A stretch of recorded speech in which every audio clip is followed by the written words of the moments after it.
was a James Diamond Professor at the Wharton School of the University of Pennsylvania. She's an expert in behavioral economics, judgment, and decision making. And she has published papers in leading journals such as Nature, the PNAS, Management Science, the Journal of Finance, and an impressive stream of a very interesting paper. Today, she's going to give a talk on the power and pitfalls of megastudies for studying health intervention. So, Dr. Milkman, you have 1 hour in total, and the floor is yours. Awesome. Well, thank you so much for the lovely intro and for inviting me. I'm going to do my fancy screen share. And I think we have, you guys probably know this better than I do, but Tina is going to help us with managing questions. So please don't hesitate to put things in chat or raise your hands throughout. All right, I'm really excited to talk today about the power and pitfalls of megastudies for studying health interventions. And I just want to note that I cannot list the names of everyone who is involved in this work. And if I did, I wouldn't get to slide 2, but it is a massive team effort. And hopefully you can see that from this slide. And I do want to particularly shout out to Angela Duckworth, who's been my co-conspirator in all of this work, as well as the amazing staff at the Behavior Change for Good initiative that we co-founded at Penn, where we make the magic happen. Okay, oops, now my mouse is not letting me advance, so I have to do something a little different. Here we go.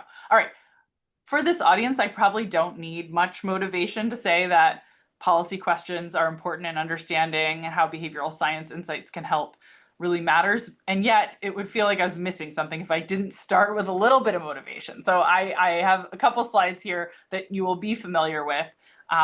Everyone here, I think, knows that there's been a major increase in interest in using insights from psychology and economics, not just sort of incentives and rules, but psychological insights to help guide policy interventions. Okay, so that's a big deal. There are now hundreds, if not thousands, of behavioral insights units that are operating globally, many inside of governments, but many inside of companies as well. Lots of healthcare systems now have behavioral science teams or nudge units. But this is just to show you circa, I think this graph is from a couple of years ago, how many different teams there are embedded in government thinking about policy decisions with behavioral science in mind. So how can we make sure those teams are making really good recommendations, offering great advice? I think it's also uncontroversial to say that the very ideal situation would be for these kinds of teams and anyone offering health policy advice to be able to base their guidance on field experiments. That's really our gold standard of evidence, where we can make causal claims and be confident that, say, an intervention we want to deploy is going to work. However, there's some problems with this gold standard. One is that running field experiments requires huge fixed costs and is slow. It takes a long time to pull this sort of thing together, even in the digital age.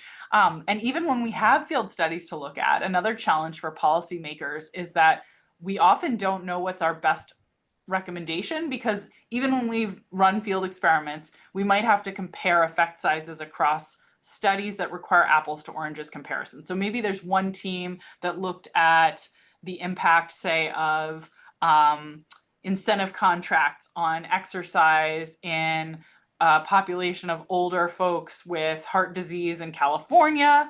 And that's how you could get at, what was the benefit of that particular incentive contract. But you want to compare that to what happens when you just give people social incentives. Well, that's been studied in the field, but that was done in, Denmark, and it was with a population of younger adults. Well, okay, we have two different effect size, two different cost estimates, but can we really compare them in order to say which was a more effective tool? No, we really can't, because these populations are so very different. And so that's a challenge as well when we're trying to give policy advice. Another thing that I think about a lot, sitting in a department where actually a lot of really important work has been done on the replication crisis, is to what extent some of the findings that are older might not necessarily point to robust insights. Maybe there's a lot of file drawers that failed to replicate some of these promising initial studies, but people didn't publish those, and we might not realize that we're advocating for something that isn't so robust. And so that's another challenge when we think about what to offer as advice to policymakers. Okay, so what is the solution? Well, there are many solutions, of course, but the one I'm going to talk about today is something that my collaborators and I have spent a lot of energy and time developing, and it's what we call a megastudy. So what is a megastudy? It's just a small twist on a regular field experiment. It's a bigger field experiment in which many small sub-experiments are run synchronously with the same dependent variable. So instead of David, instead of you testing your pet hypothesis and John testing his in separate studies about what would, say, encourage more exercise or medication adherence, you would run those tests simultaneously. You'd have your control condition and your treatment, of course, so that you could go write a paper about your theory, but you'd embed them in a larger mega study, and John's next to it, say, in order to be able to make apples to apples comparisons about how your interventions measure up against one another. And it's really quite similar to a traditional field experiment. It's just this coordination on running these simultaneously with the same population and the same outcome that differentiates a mega study. So what are the benefits of doing science this way instead of the usual way we do it, sort of one idea or one hypothesis or intervention tested at a time? Well, the first and most obvious is the benefit of comparability. We just talked about the need for apples to apples comparisons when thinking about cost effectiveness. And here we all of a sudden have apples to apples comparisons because of the way we've collected the data. So that's really nice. Another nice thing about a megastudy is that the fixed costs of executing it can now be borne by a single central organizer, which can lower the marginal costs for scientists. So to the extent that any of you are at universities that have behavioral labs that have been set up in order to collect data and make it sort of easier, they're lowering the marginal cost for individual researchers, everyone not having to set up their own data collection operation. Of course, MTurk and Prolific have done this for survey researchers, but essentially the megastudy organizer creates a public good that others can benefit from. It reduces risk, right? Just any portfolio approach always reduces risk, and this does the same. If you're worried this is a really important policy problem and I want to make sure I have something to offer at the end of this project, then increasing the number of things you throw at the wall, even after we've dealt with multiple hypothesis testing, still reduces the risk that nothing sticks. We also have a nice feature of these, which is that we've found that at least in the fields I'm most in, health policy, I think, is better. The world that you guys orbit in most is probably better than, say, behavioral science or psychology or economics about publishing nulls. But this has been traditionally a really big challenge, is that there's not a big incentive for people to write up things that don't work in a lot of behavioral science disciplines.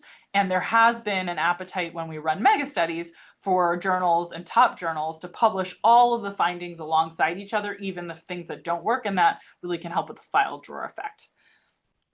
Another benefit that I see of this is that we can increase interdisciplinarity of the people who are rubbing elbows. So there's a lot of silos in the world of doing applied policy research. There's economists who have their desire to publish in the QJE. There's medical doctors who maybe want to go to JAMA with their findings. Psychologists are hoping to target psych science, management professors who want, different journals. And so this can be a real disincentive for people to partner and see what other people are studying.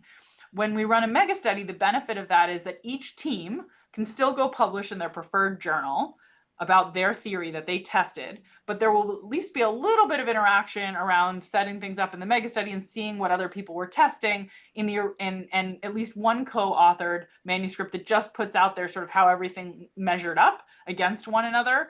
And that, I think, is a way we can increase interdisciplinary collaboration in our world, which is nice without the costs of having to coordinate on journal submission. It speeds things up. It's faster to get a lot of studies done when they're all done simultaneously rather than the sort of usual one study at a time process. And a final, I think, really exciting potential benefit that I'm going to show absolutely no fruit from today. So it has not yielded yet, but hopefully will in the future. And in theory, this should be a great benefit of mega studies, is that we should be able, when we're testing many different ideas at once, to start doing a much better job using sophisticated heterogeneity analysis, machine learning techniques to not only say what's the best on average in terms of, say, performance or cost effectiveness of many interventions we've tested, but what works best for whom and how can we tailor our nudges or our interventions. I have very little to offer on this, even though we have probed, and part of that is the studies I'm going to talk about today. We're actually not that different in the different approaches. You'll see more when I get into it, but this is an obvious benefit of mega studies in general, especially once we start differentiating treatments more. Okay.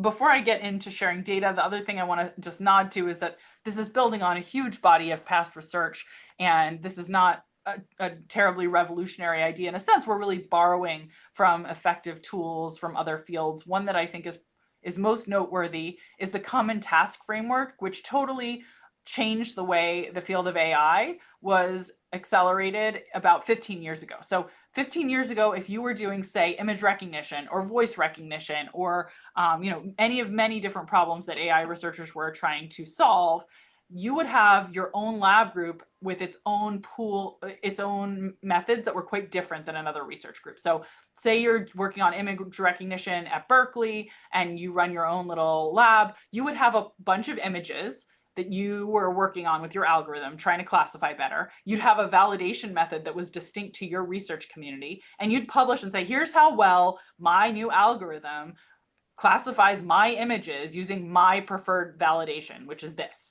And then some researcher at MIT would have a totally different data set of different images and a different validation and would publish their algorithm using their image set, how well it did, and their metric. And what somebody realized was this is sort of silly. Everybody should be looking at the same images when they're testing their algorithms. They should use the same validation method in order to say, how good was mine versus yours. And that became the norm about 15 years ago. It became a common task framework norm. And that really accelerated the field because suddenly people could speak to each other and see how their algorithms measured up. And a lot of things changed and improved. And so in a sense, this is what we're proposing is a common task framework when we're doing intervention science. It's also similar in flavor to research that's been done using scientific tournaments, but typically these tournaments actually don't involve random assignment. Rather, it would be a tournament where there's sort of like elimination rounds if an idea doesn't seem good enough, but not with random assignment. So this is essentially a tournament that involves random assignment. Okay, so what I'm going to try to do in our remaining roughly 48 minutes together today is just give you a high-level tour of a bunch of mega studies that were done to address health policy questions and give you a flavor for what we learned and what a mega study looks like in these settings. So the first one I'm going to start with is the first one we ever did, which was a study partnering with 24-hour fitness gyms to try to figure out how do we help people exercise more regularly. And then we'll move to some mega studies we ran looking at vaccinations, both flu vaccination and COVID boosters. How can we encourage more vaccinations and what would be most effective there? So as we go, I'll point out some things that are going well, things that aren't going so well. And so hopefully that'll give you kind of this sense of how do we run a mega study? What can go right? What can go wrong? What are some of the best practices? And also what we learned from the ones we've run so far.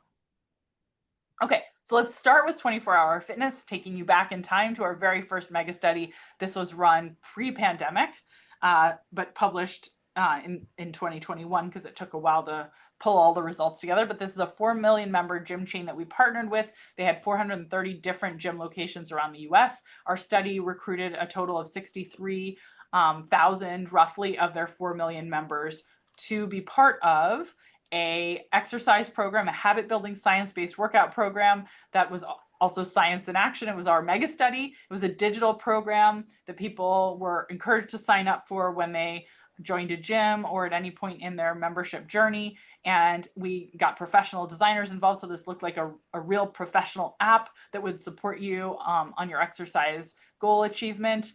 The program terms were a consent form. To sign up, you have to give us your name, your email, your phone number, and validate your gym membership so we can actually find you with the gym and figure out whether or not you're exercising regularly. And then you're off to the races. You're in our experiment.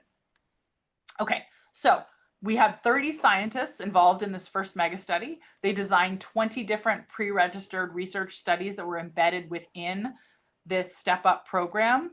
They had a total of 53 different experimental treatments that they were testing, and these researchers could vary sign-up surveys, incentives, reminders, interactive texts, and weekly emails that people received over a 28-day digital program. In addition to having a placebo control group that basically signed up and then was given a small cash reward equivalent to what we expected others to earn and then sent on their way and got nothing else from us. So that's the placebo. We also had a best practice treatment that we were trying to compare against where we tried to pool what we'd learned from past research that seemed to help for creating more exercise. And we prompted people in this condition to make a plan. We'd send them reminders to exercise at the dates they plan to work out. And then we offered them really small incentives because we couldn't afford the larger one for each workout completed on the order of magnitude of about 20 cents. Then we tested, as I said, 52 other ideas that were designed by economists, psychologists, marketers, etc. This is giving you a flavor for them, everything from paying them in different ways, varying the incentive structure, to having them sign commitment contracts or pledge, or trying to change the psychology of how they think about what looks like optimal exercise. Lots of different ideas. I'm not going to walk through all of them. Instead, I'll talk about sort of the suite of things tested high level and talk about a few of the winners. Okay, so after people enrolled, they're randomly assigned to these groups.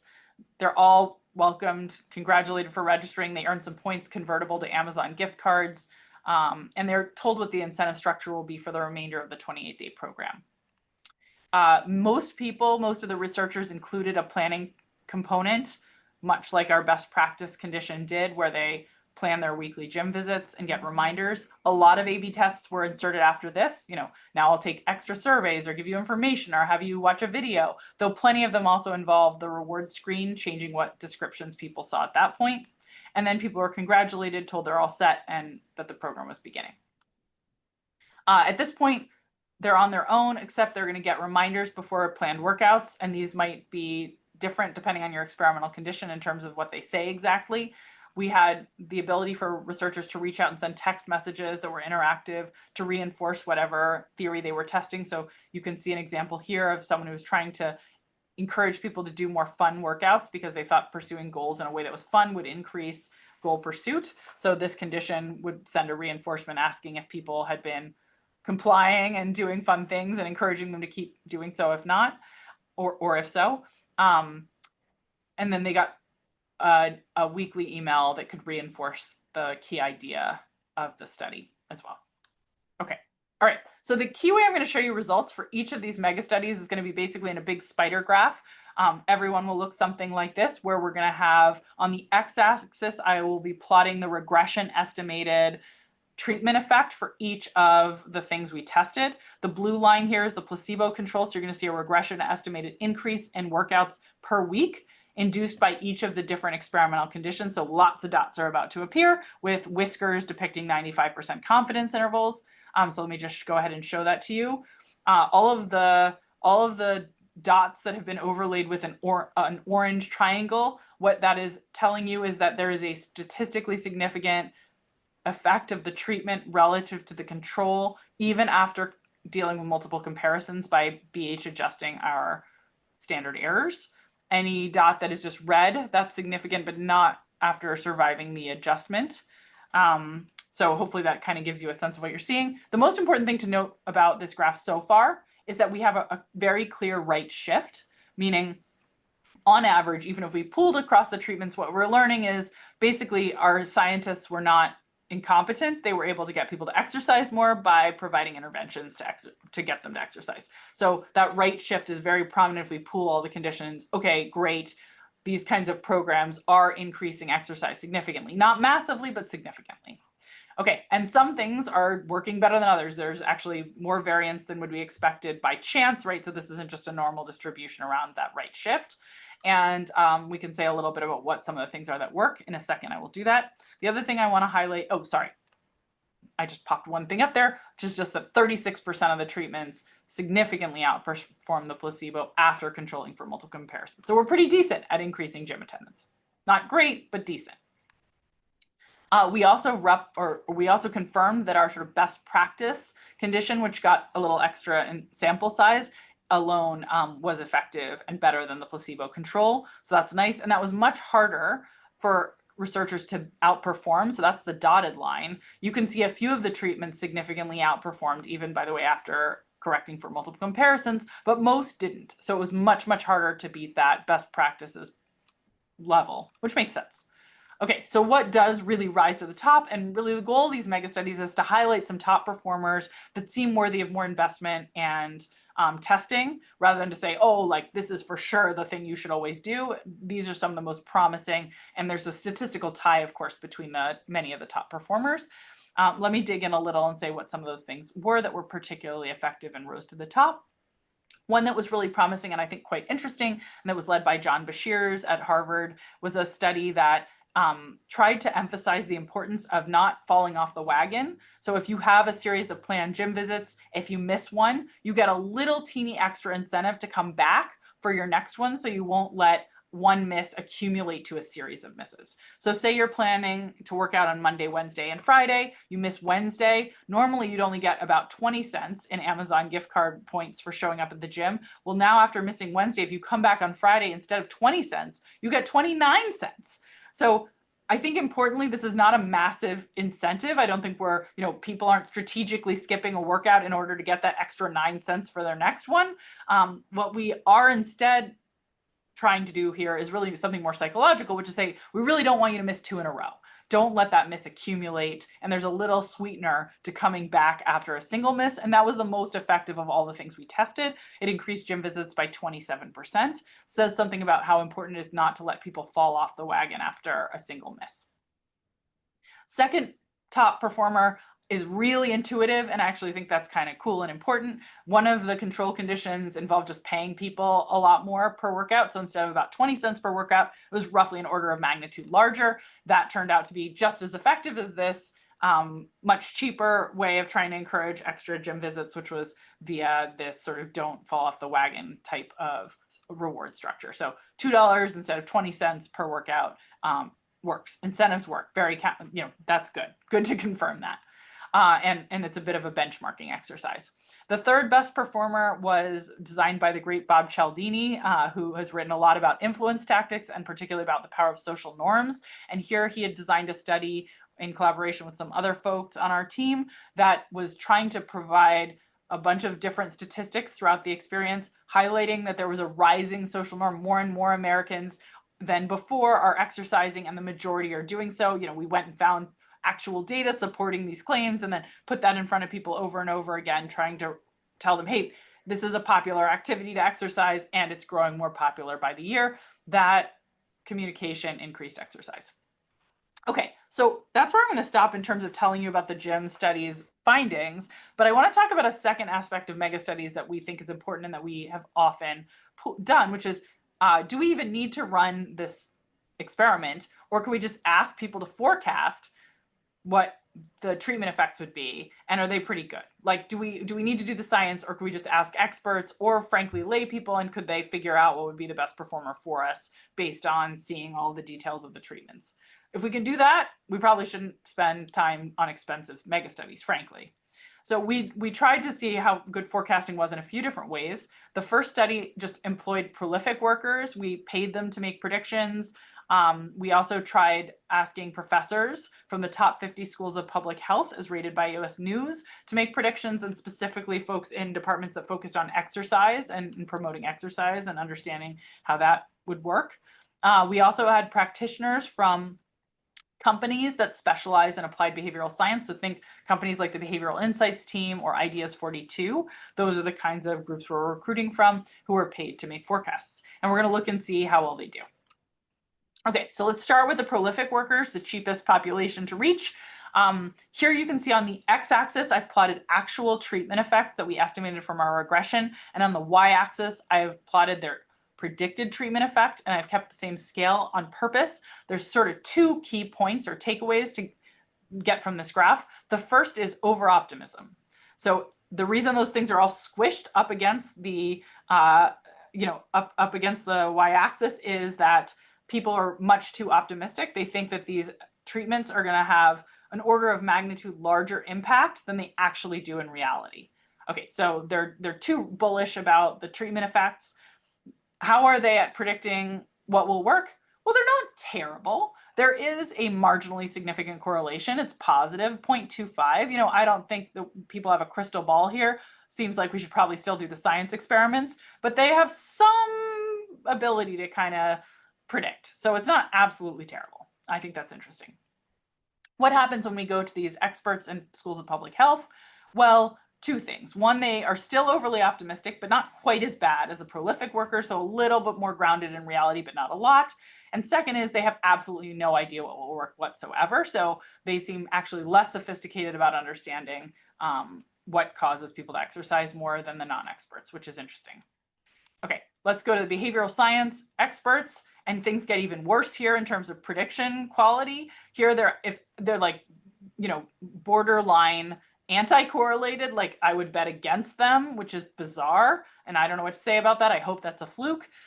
They're also a little bit less overconfident about effect sizes, having probably run a lot of field tests and seen what behavioral science, what its constraints are, but they're not quite calibrated either. So what do we make of all of this? The key takeaways from this very first mega study for us were, first of all, we don't seem that good at predicting. I even said bad, what will work ex ante, suggesting we probably do need mega studies. Though it is interesting that the best performers were non-experts, and maybe experts are anchoring too much on theories that aren't as predictive as possible as opposed to intuition. I'm not sure. A lot more research probably needed to figure out what's going on there. Mostly I just have a peculiar result that's worth sharing. The other thing that we see is that researchers are decent at building these programs that are effective at increasing exercise, and about a third of them significantly improved even after correcting for multiple hypothesis testing at really low cost. So we have some promising approaches that are worthy of further research, and hopefully the ones that I've highlighted to you give you some intuition and ideas about like where there might be particular promise and worthwhile investment in future follow-up. Okay, so this was the very first mega study we ran. And the question we asked ourselves after we had analyzed this data and sort of convinced ourselves, or not, we'd analyzed, it wasn't published yet, but we'd done the thing, we'd figured out that this method accelerated science, that we could do it. And the question was, okay, where should we turn our attention next? Oh, there's a question. Yes. Can we just, I think we have one question. So before we go on to the next study, Yeah. Hans, you had a question? Yeah, I was just curious, Agiti, I guess these effect sizes that you showed were during the intervention, right? Yes, that's a great point. They're all during the intervention. And we did look at post-intervention effects, right? And so in a sense, if you're familiar with the literature on exercise and exercise habits, this 28-day period is what has typically been used to try to build habits. We incentivize people to go a bunch for a month, and then we look at what happens afterwards. Is there a sticky habit? You can think of Charnas and Ganese, Ackland and Levy. I've done some past studies like this. We find basically the same carryover effects as the literature has in the past. On average, about 20 to 30% of the treatment effect we produce carries over post-intervention so that people are still going. There's no ability for us to differentiate at that point because of our statistical power and how small the original effect was between the treatments. So I can't say to you, oh, and the winning treatment in the post-intervention habit like flipped from Deering, which would have been really cool. And frankly, was one of our original hopes for this research, but we just didn't have the sample size or the effect sizes with these small incentives to have that differentiability post. All we can really say is we're seeing similar carryover effects on average to prior research, but we can no longer really differentiate between the treatments and what's working best. Right.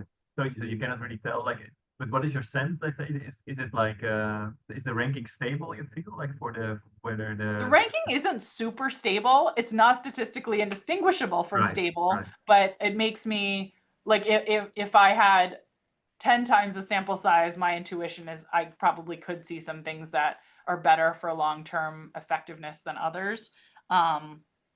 We did one pre-registered experiment on something I've studied before called temptation bundling, which is the idea that it can be effective to only allow yourself to enjoy things you find tempting, like listening to audiobooks, watching TV, at only letting yourself do that at the gym. And we had a couple treatments, one where we just gave people free audiobooks to use at the gym. We had a partnership with Audible, and another where we gave you the free audiobook and we told you about the idea that you might only want to enjoy it at the gym. Now, it turned out people getting a free audiobook in the context of a program from their gym designed to build workout habits kind of knew they should listen to it at the gym. Like they figured that out.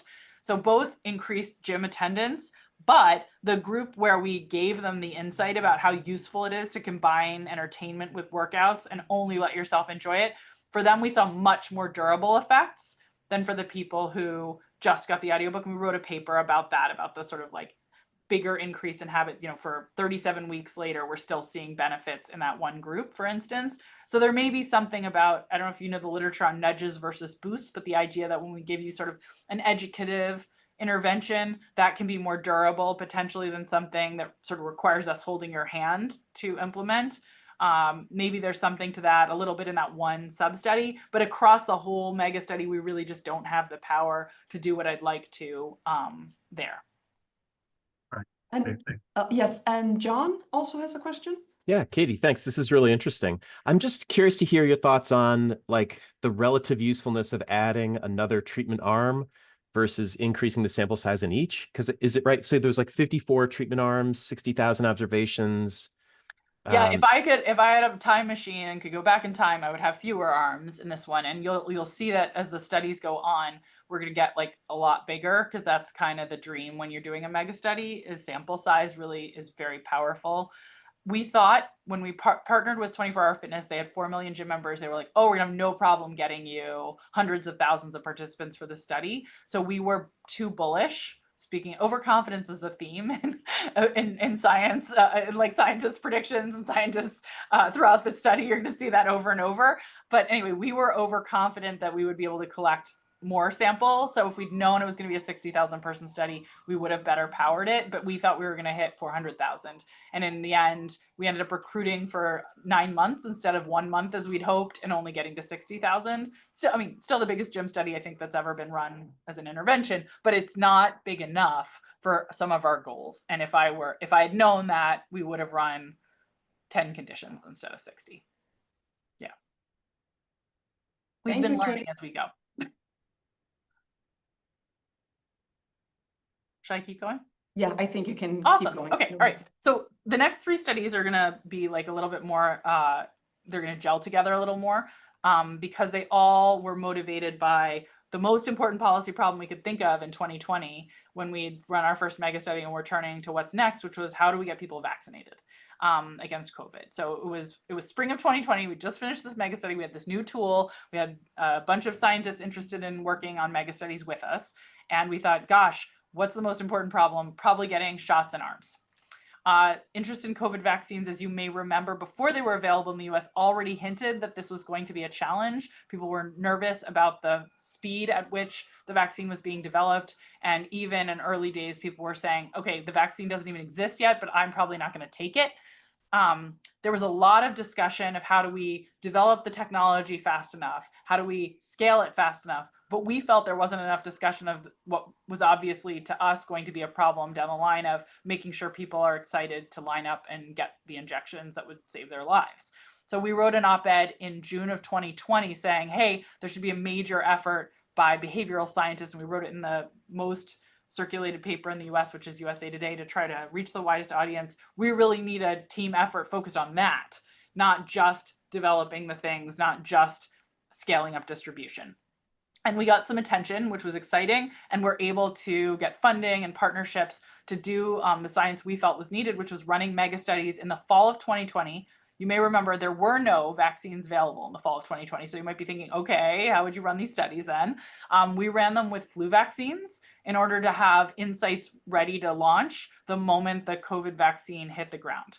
And we were making a bet there that encouraging flu vaccination would look similar to encouraging COVID vaccination, so the insights would be transportable. That was a bet that paid off, it turns out. I'm just sort of spilling the punchline. Researchers then validated that the things we tested and developed were better performing than other tools, but it was a bet that we didn't know would pay off. So we took a little risk and it worked. So I'm going to talk about the flu vaccination work we did, and then I'll talk a little bit about the validation. Okay, so we had 2 partnerships because this was a huge problem and we wanted to tackle it in many ways, and who knew what would fall apart. So we ran 2 separate mega studies. The first was partnering with health systems on getting vaccines in arms at healthy checkups when people came to see their doctor. The second was with a large pharmacy provider, testing to see what would work to encourage people to come in to the pharmacy and ask for a vaccine. So different challenges, but related. So the first is too small. We're going to have the same power problem that John just pointed out. It's going to be underpowered. The second is going to be big and well-powered. The third that we're going to get to is going to I think briefly, is also going to be extremely well powered. We're just going to get bigger and bigger. But the first one's too small. I'll still show you because it gives us a hint of what's to come, and it's validated by other studies. So this was with Penn Medicine and Geisinger, two large Northeastern health systems. All the participants were all their patients who had a new or routine primary care appointment during the 2020-2021 flu season, fall of 2020. They were randomly assigned to one of 20 different study conditions. Condition determined what text message they would receive, encouraging them to accept a flu vaccine from their primary care provider when they came in for a visit. Notably, they were already getting other text messages just reminding them to show up for their visit. So this is layered on top of that and is just an extra message or two encouraging them, when the doctor offers you a flu vaccine, please take it, basically. And there's going to be 2,300 participants per condition. About 50,000 patients total. Their vaccination rate in the holdout condition is going to be 42%, which is pretty darn close to the national average.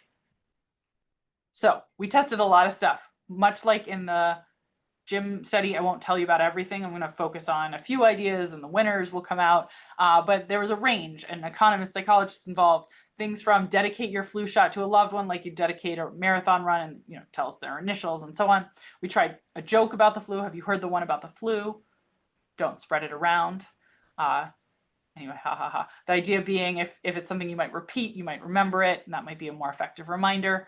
Do it to protect others, which previous research has shown it can be really motivating in medical contexts. And we tried good old endowment effect language. A flu shot has been reserved for you. So how did it work? Okay, at baseline, to be precise, 41.8% vaccinated. I'm again going to show you regression estimated treatment effects on the x-axis, a bunch of them. So the first thing we can see is actually they're all right shifted. So if we pool all of them, we can say there's a significant effect of sending reminders. They work, yay. However, we're not very well differentiated because of our power between the different effect sizes, and only one survives BH correction. That message, though, was the endowment effect message. A flu vaccine has been reserved for you. That reserved for you language was actually used in 2 other treatments, which were the second and third best performers, and in no other arms. So that was a pretty strong signal. We thought that this endowment effect might be useful. I was a little bummed to see that the joke about the flu was the worst performer. Okay, so we had a couple takeaways from this first study. One, reminders seem to work to nudge vaccine adoption during these visits. Good. The best performer was these 2 messages sent 3 days and 1 day before your vaccine saying we've reserved a vaccine for you. That boosted take up by 11%, about 4 percentage points. And when we did a post hoc sort of analysis, take with a grain of salt, we see that all the messages using that reserve for you language, those were the 3 top performers. So that seems to be a factor that's really driving things. And the other thing that came out post hoc was that formal communications work best when we were casual, interactive, and surprising. That didn't go so well. And this has been validated in a different study. There's a paper by Elizabeth Linos who did work with the nudge unit showing that what she calls the formality effect, messaging there also was more effective when it tended to be more formal and less casual. So we saw a signal of that in this. Okay, let's get some more power here. So our project with pharmacy system was better powered. It was with Walmart pharmacies. Here we were nudging anyone who'd received a flu shot during the prior flu season, maybe not the dream target, but at this point in time, they were worried about this being flagged as marketing messaging, which is illegal and via text, but you are allowed to send health communications. So this is how they justified that it was health-based. Those were people who had already shown an interest in flu shots. These patients were assigned to one of 23 different conditions.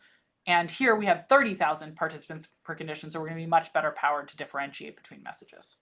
About almost 700,000 people in the study. Vaccination rate in the holdout control group is lower, but this is in large part because we can only measure vaccination at the pharmacy. So surely, whereas the doctor's office, we measure both at the doctor's office and self-report. If they'd gotten it somewhere else, we capture that too. So this isn't as universal of an outcome. Okay. Tested different ideas and overlapping ideas. Things like more Americans are getting a flu shot than in the past. Different teams had different ideas about what might work at the pharmacy.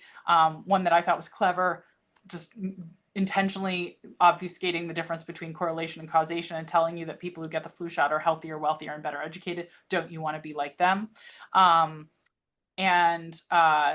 We also tested a flu shot is waiting for you. They wouldn't let us use reserved because they were worried about stockouts, but it's basically the same psychology. We tried waiting for you language here. So what happened? Here, with all this power, we can see that every single treatment tested outperformed the baseline, but we also can differentiate significantly between the performers. And again, the top performing message, use the endowment language. A flu shot is waiting for you rose to the top. It was actually in 3 of the top 4 performing messages. And we saw some other things that were effective too, but this really sort of reinforced this idea about ownership language being important for these messages. Here we have enough differentiation to be able to do this prediction exercise again. So we hired prolific workers to try to predict what would work. We actually asked the scientists who had designed the messages to try to predict what would work. Here, people were quite good at predicting. They wouldn't have chosen the best performer, which was waiting for you. That I think they ranked pretty low, but generally we're better at detecting which were more or less effective. They're also overly bullish about effect sizes, but I think this is pretty neat that there's such good predictability from just asking people which messages seem likely to work. But when we asked the team scientists, they couldn't tell, which is its own fascinating finding. And I don't know what to say about it, how expertise is clouding our ability to just think maybe we should not be thinking about our theories, but be thinking about what would I respond to this? It's confusing, a little bit disturbing, but also something we're seeing across studies. Okay, so key takeaways. Reminders emphasizing vaccine waiting for you outperformed others.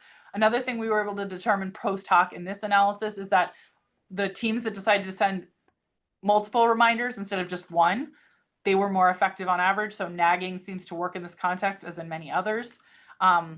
We were a bit better at prediction here, but really it was the lay people who predicted the best. And on average, predictions were a bit too bullish, but medians were okay. The nice news is if scaled, and we know that actually these interventions were scaled both during the pandemic and after, we know that sending these kinds of reminders leads to a 4 to 8% increase in vaccination. So in the US alone, just having these at wide scale from pharmacies can mean, millions, if not tens of millions of extra vaccines going in arms each year, which is nice. Okay, I told you, I previewed this already, that some of the awesome scientists who were involved in this mega study went out and did follow-up work led by my amazing former student, Heng-Chen Dai, who I'm so proud of. She's a superstar at UCLA, and the fabulous Sylvia Sicardo, who's a researcher at CMU, and an amazing team of medical researchers at UCLA Health. They were able to go out and validate really quickly right after COVID vaccines rolled out that text reminders using ownership language outperformed regular text reminders, and certainly no treatment reminder as well, encouraging and accelerating COVID vaccine take-up. So that was really neat to see. Another member of our team who is one of the co-authors on our mega study, Mitesh Patel, also used this reserve for you language in hospital systems to accelerate adoption by caregivers, and showed that reserve for you language worked there. So this did extend to COVID vaccination as we hoped. And the researchers who were responsible for designing the reserve for you treatment have done follow-up work showing this isn't a vaccine effect, it's a broader effect. And one of the mechanisms, in addition to that ownership, is actually implied selectivity. When we say something is reserved for you, you feel special, and you're gonna rush to go, buy tickets to that conference, to download an audiobook, or to get a vaccine. And so this is sort of a new tool of choice architecture that's come out of that research, which is exciting. Okay, I have a few minutes remaining to tell you about one last mega study with COVID boosters that's the biggest yet. Let me pause though and see if anyone has any burning questions before I do my very last mega study. I see John raising hand. Sorry. So this is all, really fascinating. I'm curious your thoughts on like heterogeneous treatment effects. So suppose it was somebody who said, hey, I've got a great idea for an intervention, but it's really targeted to one small group, like the vaccine skeptics. And so the joke won't work with them.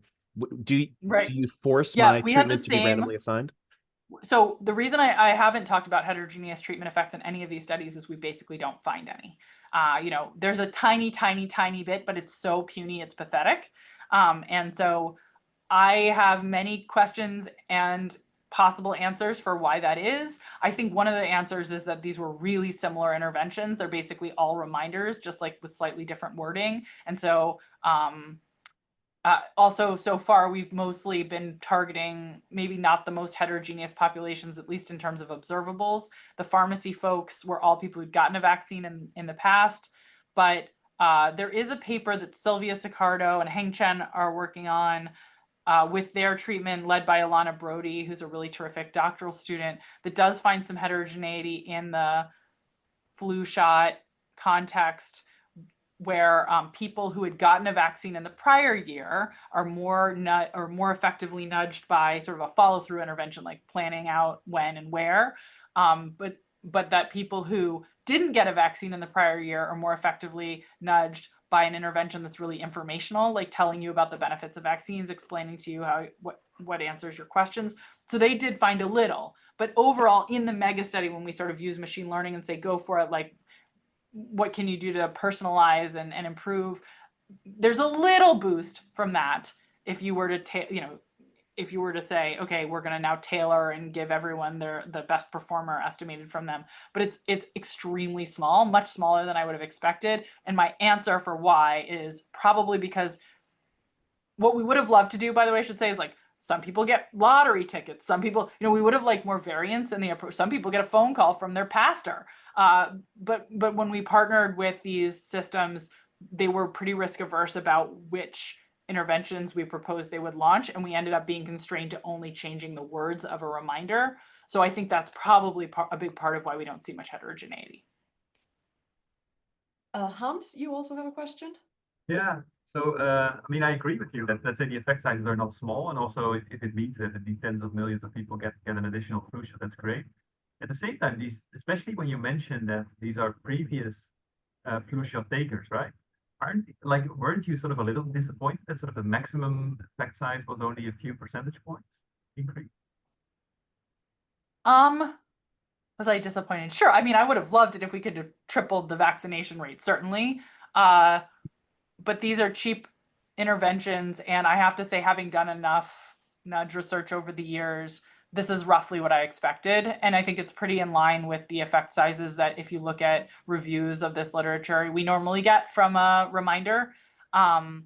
So, the big effects are from more social and long-lasting and involved and sort of expensive interventions. Unfortunately, there's I think the idea of a free lunch in this domain, it doesn't seem like it exists.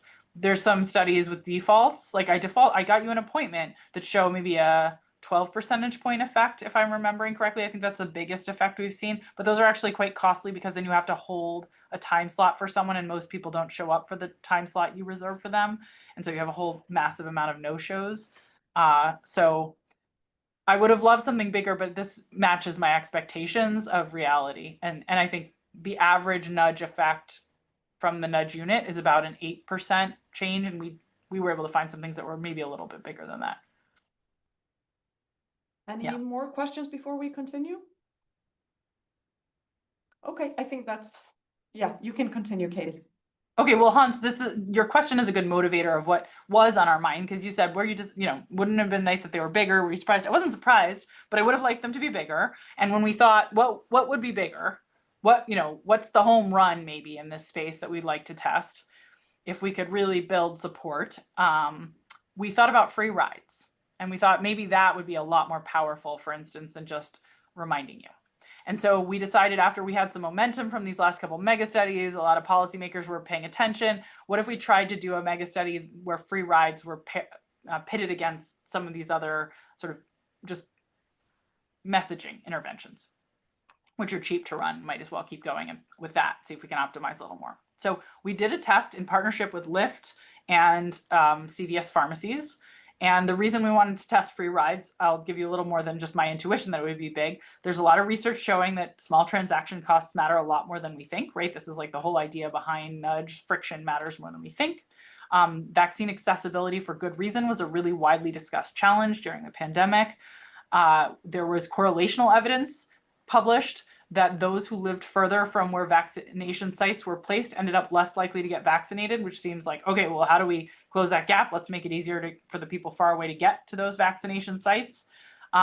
There's a really awesome paper that came out about mobile vaccination sites in Sierra Leone showing a massive effect size from basically driving out into rural areas and providing vaccine clinics that were these mobile sites. So that was really promising there. Could that work in the US too? And of course, I'm sure you guys remember that the White House made pretty big investments in mid to late 2021, partnering with both Uber and Lyft to offer free rides to and from vaccination sites, but without any evaluation component. So a lot of investment, but no idea whether it made a difference. Okay, so we got funding and we tested this. We did this with CVS Pharmacy. We're gonna get bigger and bigger with our studies. Eligible patients were anyone who had agreed to receive text messages, and they were known to have received at least one previous COVID vaccination according to their pharmacy records, meaning they're eligible for a booster. We had 3.6 million patients in this mega study, and we ended up with 10 scientists. This is a smaller team effort because we wanted a little variation in messages, but the big goal was figuring out free ride effects. We designed 8 treatments, building on our best practice from prior, trying to see if could we make it even better. And patients were randomly assigned to 9 experimental conditions, and 8 treatments or 1 control. Condition again determined which, if any, text messages and here also free rides they would receive from the pharmacy starting on November 3rd of 2022. You will note that the free rides condition, while very large, is smaller than the rest because we had constrained ability to pay for free rides. So we had to limit that to 50,000 based on our budget in case everybody came knocking and wanted an expensive free ride. And the average sample size in other conditions is 500,000 people, so extremely well powered. The outcome of interest is, do they get a bivalent COVID booster shot within 30 days of the start of our study in November of 2022? Okay, so how do the reminders and free ride offers look? If you were just getting our best practice reminder, it would say, you know, hi, John, updated COVID boosters are recommended to help prevent infection and severe illness. Your booster is waiting for you at, and then it would say, you know, CVS Pharmacy. I don't know why I don't have that because they've allowed us to put their name, but for a while they were holding off. Okay, then if you were in our free ride treatment, there'd be a bit more content. It would say a free ride to and from CVS has been reserved for you until your booster appointment, has been reserved for your booster appointment until 12/8, so you had a month to claim it. With support from the Mercury Project, they wanted us to be clear that CVS wasn't paying for this. And we'd say schedule, and they could schedule their appointment. And the schedule your appointment, of course, was also in the control condition, I should note. And then it said you can claim your free rides to or from any CVS near you by entering your personal code in the Lyft app. And then you just click this link. If you already have Lyft downloaded, it automatically applies this for you. And the next time you take a Lyft and you schedule yourself to go within 0.1 miles of a CVS pharmacy, it just says it's free. And the same is true for the ride back. So we try to make this as seamless and frictionless as possible. If you don't have Lyft installed, you're going to be taken just to download the app, and then you can either click the link again and it'll apply, or you can enter the code manually and it will apply. So this was actually a lot more frictionless than what the White House system did, where you'd have to remember a code if you saw it in an advertisement and go type it into your app. Or if you got it via text message, you'd have to type it into your app. But we know about friction, so we wanted to make it as frictionless as possible. Okay, we tested other stuff too, because while we're at it, it's basically free, why not? We tested giving people facts about the COVID vaccine, encouraging them to protect their loved ones for the holidays. We tested suggesting a date and time that we thought might work for them. We couldn't reserve for it, but we just suggested they reserve that time. And the date and time and location we picked were based on the day of the week, the time of day, and the location where they'd gotten their last vaccine at a CVS. We tried to make it feel like their local pharmacy team was reaching out by saying, this is your pharmacy team at, and then their most visited pharmacy.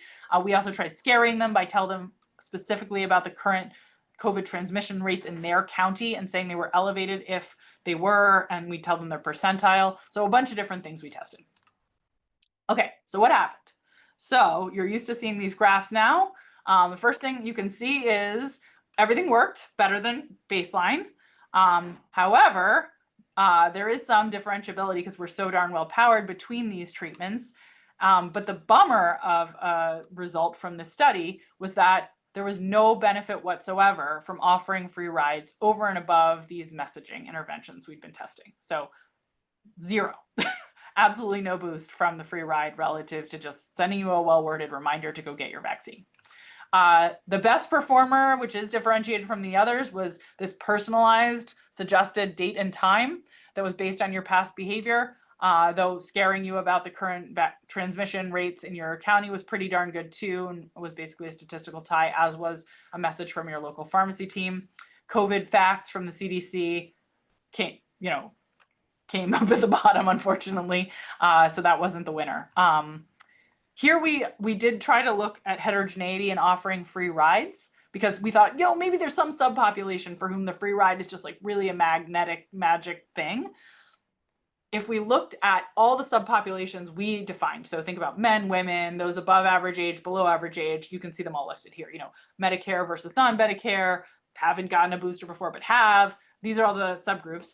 And each of them, we estimate the treatment effect of free rides versus all the other treatment effects.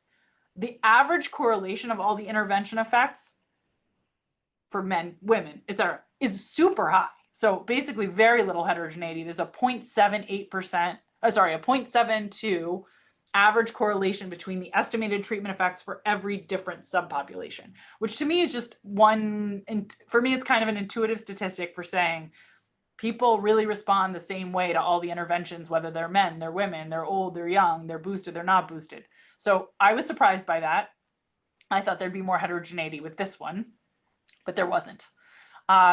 And we do see a little heterogeneity in the effect of free rides. It's just that this heterogeneity is the same for the effect of reminders. So here you can see that the free rides work better for men, for those who are older, for those with prior boosters, for those who are on Medicare, for those with known insurance.